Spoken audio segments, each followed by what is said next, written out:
Provocar. Ito ay isang Spanish verb o pandiwa na ang ibig sabihin ay to provoke, to cause, or to trigger.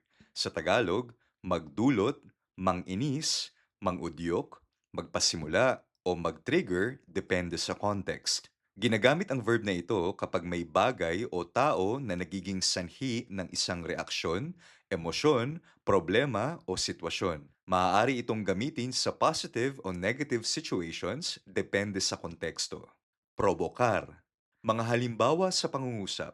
No quiero provocar problemas innecesarios. Ayokong magdulot ng mga hindi kailangang problema. La huelga de pilotos va a provocar un caos en los aeropuertos. Ang huelga ng mga piloto ay magdudulot ng kaguluhan sa mga paliparan. Comer demasiado rápido puede provocar dolor de estómago.